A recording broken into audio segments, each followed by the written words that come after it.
Hello guys! Since na-clearance sale ang Get Ready With Me, samahan niyo ako gagamitin natin. Let's do a Get Ready With Me makeup using all Get Ready With Me cosmetics. So first, etong SPF, BFF nila.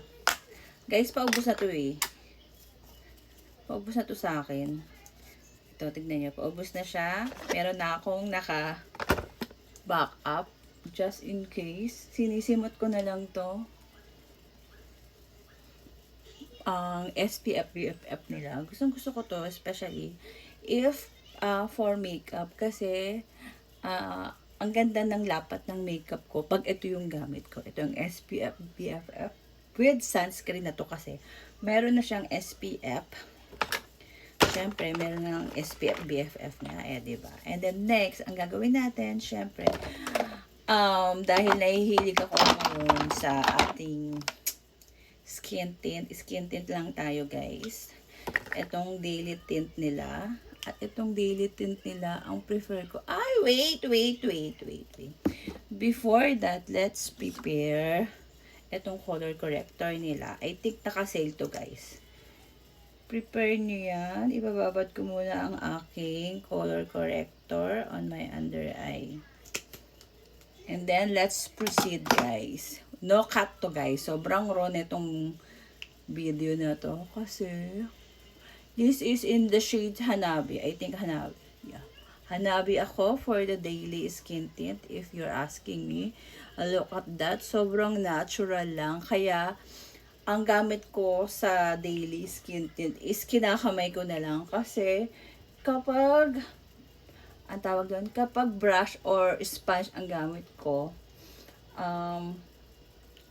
parang mas bet ko talaga yung kamay for this daily skin tint. Kasi tignan nyo, sobrang natural lang nung aking lapat sa skin ko.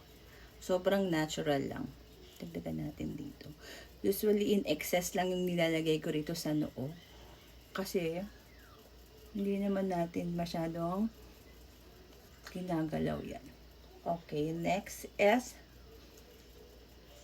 nakababad na yan. Where's my tissue? Ano yung tissue natin, be? Sunod natin ay itong ating color corrector. I'm using the brush na lang. For the under eye. Look at that. Ang laki talaga ng difference ng mata ko. Itong under eye ko. Kasi problema ko yan eh. Hindi ko alam paano ko mapapa-lighten yan. At makikita nyo yung aking lining dyan. Kaya kino-color corrector ko lagi yan. Under my eye. Okay. All the products that I will use right now, ito yung existing at paborito ko talaga guys. Paboritong ginagamit ko. Kung natatanong nyo, hindi nyo naman maitanong. Wala naman kayong pakialam. Ang unang-unang makeup brand na gamit ko locally is Get Ready With Me. Kasi nakilala ko nga si May during pandemic sa YouTube. Since then, nahilig akong mag-makeup guys. So, ang gusto ko kasi sa kanya, sobrang detailed niya mag-explain how to use. Ano ba yung kagaganda ng makeup.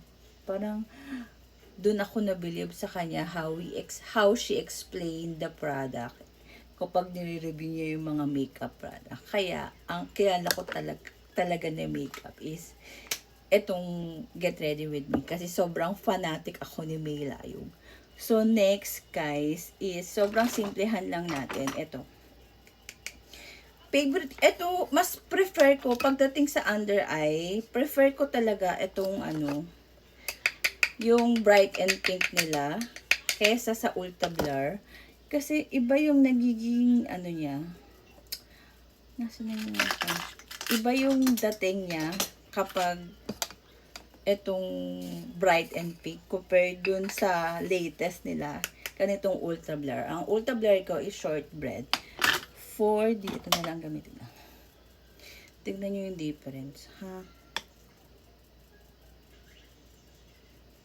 under my eye. Look at that. Gusto ko yung pagkaka-blurring ng under eye ko. At the same time, iba-bright niya talaga. Look at oh. Tignan nyo yung difference, 'di ba? Ang laki ng difference ng under eye. Kapag ito yung gamit ko. Ito, bright and pink. Kaya, love ko pa rin siya. Diba? Diba? Ang laki ng difference niya. And then, guys, alam niyo yan. Alam niyo yan. And then, all over my face, sobrang simple lang ng makeup natin. Kasi, ito yung ayoko sa ultra blur. Isang ganun mo lang, ang dami niya ng inilalabas na product. Tignan nyo, sayang. Compare dun sa sa all over my face, ilalagay natin tong short breath. Compare dun sa unang version nila, kaunti lang na ilalabas. Pero pag itong ultra blur, kasi tignan nyo, sobrang pino. Oh. Look at that. Sobrang pino. Kaya dapat, dahan-dahan akong naglalagay all over my face. O, diba? Teka, i-prep muna natin siya. Using itong lip mask. Ang aking lip mask ang gamit ko, guys. Para medyo na siya. Babad lang muna natin yan. For the meantime, ang gagamitin natin is itong ating Where Are You? This one, itong face card nila. Where are you? Ang gagawin lang natin, usually, ito lang nilalagay ko dito on my under eye. Hindi na ako nag-waste. Ganyan lang tayo. Oh. Under my eyes. And then, naparami yata. Explore na lang natin. Then, kunin natin itong pagka-brown. Spread.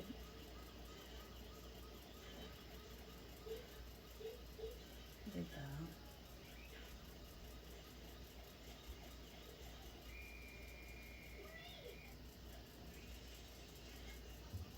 Ganyan lang. Spread lang natin.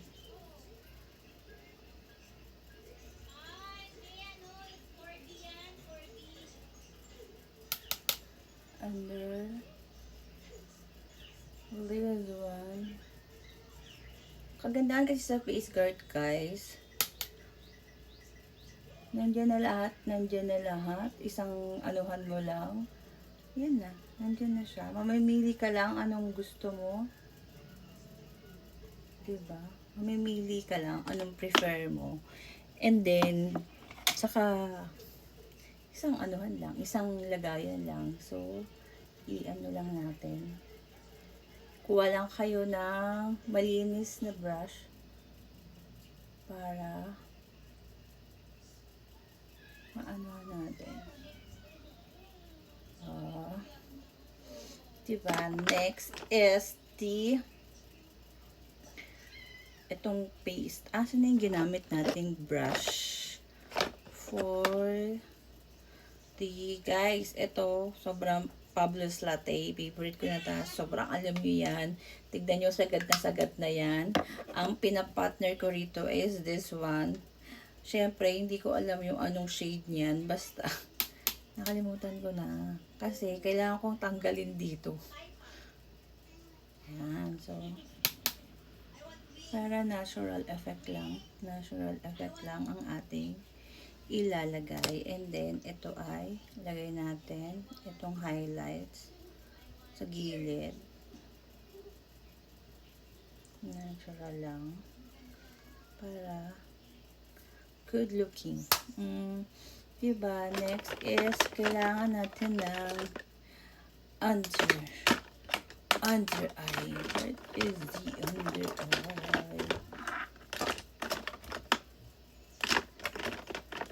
Where's my lip liner? Ano muna tayo? Ito muna tayo. Under my eye. This one, kailangan lang natin na... Grabe, akala ko matatapos ko yung makeup ko within 10 minutes, pero na-exceed ako. So, ayan siya on my face. And then, i-lock in natin using this setting spray nila. Grabe sale to guys. Naka-clearance sales to. Sobrang sulit na ito kasi 155 na yan. 155 ml na. Sobrang laki nito. Diba? Sobrang laki. Kaya sobrang sulit nito guys. Diba? Kung gusto nyo ng mattifying at long last, yun ang gamitin nyo. And then, while patuyuin natin, gumamit tayo ng ating lip product. First, ito muna. Ay. Gusto ko mag-red. Ito muna ang ating I want brown pala. So, nagbago isip ko. Itong Mint Julep. Mint Julep na lip tint. Mint Julep na lip tint. Ito lang ang aking burden dito. Kasi sobrang lakas ng kanyang mint, guys. Kaya kung burden nyo rin yung mint nito, baka hindi nyo matipuhan. But, magtitint naman yan. Okay. Pagka tuyo, ganyan lang ginagawa ko. Para mawala yung pagka-mint niya. And then, syempre, the favorite. Itong ating lip bullet na in the shade Margarita.